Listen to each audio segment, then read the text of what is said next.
अस्सलामुअलैकुम। आज की इस वीडियो में हम चैप्टर नंबर 19 न्यूक्लियर फिज़िक्स जो हमारी मैट्रिक की जो बुक है फिज़िक्स में, उसमें जो चैप्टर है 19 न्यूक्लियर फिज़िक्स, जो कि हमारा लास्ट चैप्टर है, इसकी हम प्रिंट ब्लैंक्स और एमसीक्यू सॉल्व करेंगे, जो कि बुक की पेज नंबर 432 पे है। तो स्टार्ट करते हैं आज की वीडियो को। तो यहाँ पे हमारे पास 10 इसकी प्रिंट ब्लैंक्स हैं और 5 हमारे पास इसके एमसीक्यूज़ हैं। ठीक है, तो जो फर्स्ट है हमारे पास वो क्या है, the size of the atom is dash metre, के एटम का जो साइज़ है वो कितना मीटर है, हमें वो बताना है। Where is the size of its dash is 14 10⁻⁻14 metre. अच्छा, यहाँ पर जो ये डैश ये है ना, ये गलती से है। ठीक है, तो हमें क्या बताना है कि यहाँ पे the size of atom, atom का साइज़ कितना होता है, तो हमें पता है एटम का साइज़ होता है 10⁻⁻10 मीटर। ठीक है, where is the size of its dash is 10⁻14 metre. तो हमें ये बताना है कि एटम के अंदर ऐसा क्या है कि जिसका साइज़ 10⁻14 होता है। तो ये बात हमें पता चल जाएगी कि वो हमारे पास है न्यूक्लियस। ठीक है, तो एटम का जो साइज़ है वो है 10⁻10 और जो न्यूक्लियस का साइज़ है वो हमारे पास है 10⁻14। ये जो डैश है ये ऐसे ही एक्स्ट्रा हो गया था, बल्कि यहाँ पे आता है ये 10⁻14। ठीक है, तो यहाँ पे क्या हो जाएगा, न्यूक्लियस। सेकेंड में हमारे पास है every alpha particle carries dash charge which is double the charge of dash. मतलब जो हर अल्फा पार्टिकल्स होते हैं उसके अंदर कौन सा चार्ज होता है, तो अल्फा पार्टिकल के अंदर होता है पॉजिटिव चार्ज, प्लस होता है मतलब उस पर। और ये क्या होता है, ये विच इज़ डबल, और ये किसका डबल होता है, ये चार्ज ये डबल होता है प्रोटॉन के चार्ज से। ठीक है, तो यहाँ पे हम लिखेंगे कि every alpha particle carries positive charge, तो यहाँ पे आ जाएगा positive charge which is double the charge of proton। Third में हमारे पास है the velocity of beta rays vary from dash to dash. जो बीटा रेस की जो वेलोसिटी है वो वेरी करती है, मतलब चेंज होती है कहाँ से कहाँ तक, जो रेंज है हमें इनको यहाँ पे वो बतानी है। तो क्या है वो, अच्छा ये जो है शॉर्ट में भी काफ़ी अक्सर आई है, तो ये आपको याद होनी चाहिए, ये इम्पोर्टेंट है। तो ये हो जाएगा 9 एक्सपोनेंट 10⁻7 मीटर पर सेकेंड से लेके कहाँ तक जाती है, वो होती है 27 इंटू 10⁻7 मीटर पर सेकेंड। ठीक है, तो ये हमारे पास है बीटा रेस की रेंज, जो कि आपको पता होनी चाहिए, मतलब उसकी वेलोसिटी। ठीक है, कि बीटा रेस जो है वो उसकी जो वेलोसिटी जो वेरी होती है या चेंज होती है वो इतनी होती है।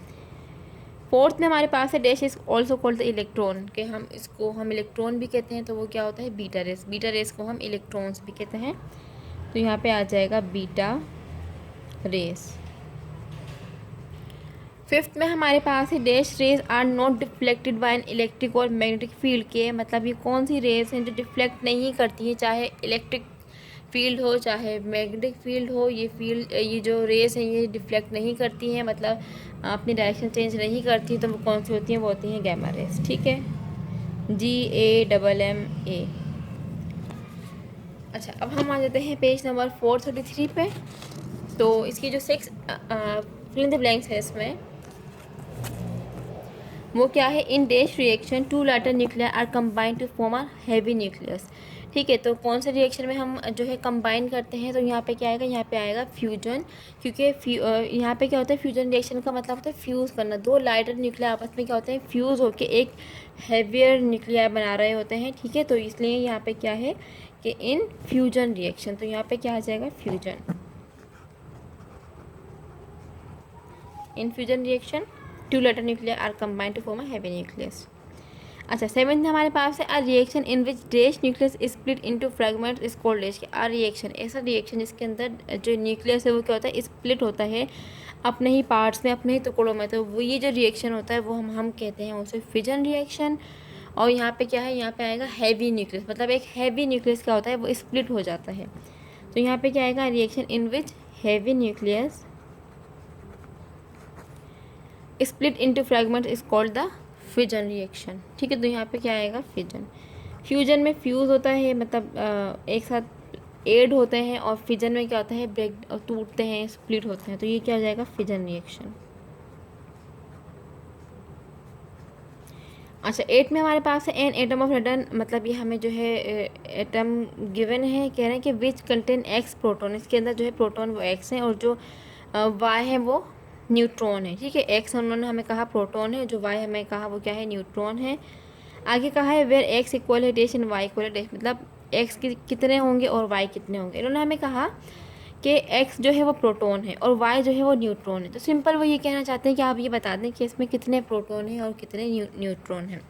तो इसका तरीका क्या है मैं यहाँ आपको बता दूँ। 86 है ना नीचे।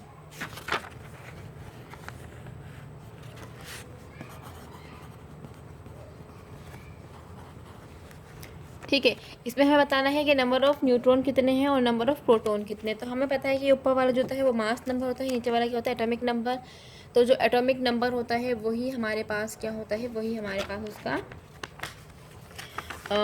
हमसे क्या क्या पूछा है, प्रोटॉन। तो हमें जो नंबर जो प्रोटॉन जो होते हैं वो क्या होता है, ये नीचे वाला जो होता है एटॉमिक नंबर, इसे हम कहते हैं प्रोटॉन। नंबर ऑफ़ प्रोटॉन इतने होते हैं। ठीक है, तो ये तो हमारे पास सिंपल 86 क्या हो गया, ये हमारे पास हो गया है नंबर ऑफ़ प्रोटॉन।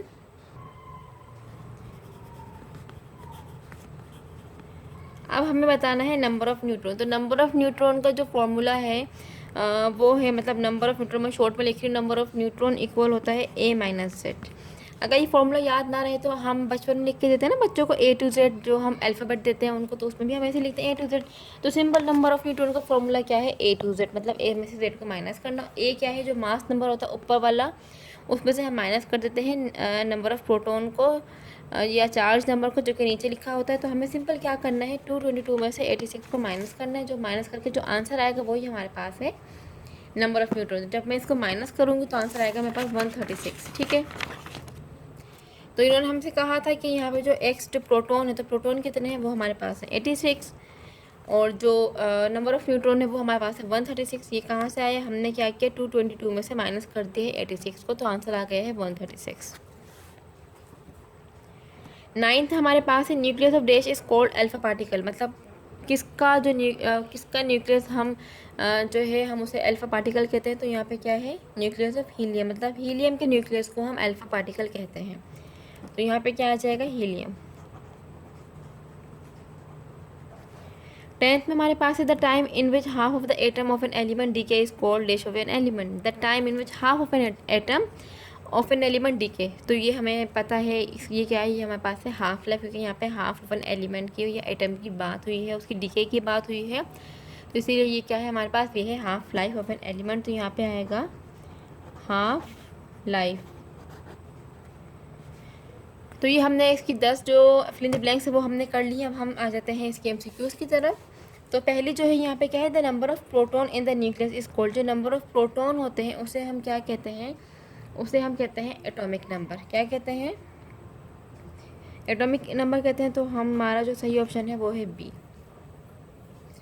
अच्छा, सेकंड हमारे पास है the emission of rays from the nucleus is called. जी के जो न्यूक्लियस के में से रेस का जो इमिट आउट होना होता है या जो इमिशन हो रही होती है उन रेस की, उसे हम क्या कहते हैं। तो इसका जो सही ऑप्शन है वो है सी, रेडियो एक्टिविटी। ठीक है, थर्ड पे हमारे पास है alpha rays are found to be in dash, क्योंकि जो अल्फ़ा रेज होती हैं वो कहाँ पे पाई जाती हैं। तो यहाँ पे क्या आएगा, यहाँ पे जो इसका सही ऑप्शन है वो है डी, मतलब फास्टली मूविंग हीलियम न्यूक्लियस के जो बहुत स्पीड में जो हीलियम न्यूक्लियस मूव कर रहे होते हैं, वहाँ से क्या होता है, हमें अल्फ़ा पार्टिकल्स या अल्फ़ा रेज जो है हमें मिल रही होती है। तो ठीक है, तो यहाँ पे इसका सही ऑप्शन है डी। फोर्थ में हमारे पास है an element whose atoms have same atomic number but different atomic mass number are called के, मतलब ऐसे एलिमेंट जिनके जो एटॉमिक नंबर है वो तो सेम होते हैं लेकिन जो उनका मास नंबर है वो डिफरेंट होता है, तो वो क्या है, वो है आइसोटॉप्स। इसका सही ऑप्शन है सी, आइसोटॉप्स। फिफ्थ में हमारे पास है which of the following is more penetrating, मतलब पेनिट्रेशन पावर किसकी ज़्यादा होती है। तो इसका जो सही ऑप्शन है वो है सी, गैमा रेस। और अगर आयोनाइजेशन पावर पूछी जाए तो आयोनाइजेशन सबसे ज़्यादा अल्फ़ा की होती है और सबसे कम गैमा की होती है। ठीक है, और अगर पेनिट्रेशन की बात की जाए तो सबसे ज़्यादा किसकी होती है, गैमा की। तो ये दो चीज़ें ही यहाँ पे पूछी जाती हैं इस 19 चैप्टर में, या तो पेनिट्रेशन पावर की या आयोनाइजेशन की। तो अगर आयोनाइजेशन हमसे पूछा जाएगा तो हम कहेंगे अल्फ़ा पार्टिकल, और अगर हमसे जो है इसकी पेनिट्रेशन पावर पूछी जाएगी तो हम कहेंगे गैमा रेस। ठीक है, तो ये हमने चैप्टर नंबर 19 की जो हमारी आखिरी था चैप्टर, लास्ट चैप्टर हमारे चैप्टर का, हमारी बुक का, तो हमने ये भी इसकी फिल इन द ब्लैंक्स हम सीक्वेंस भी सोल्व कर ली है। तो अगर आपको कुछ भी पूछना हो तो आप मुझसे पूछ सकते हैं। अल्लाह हाफ़िज़।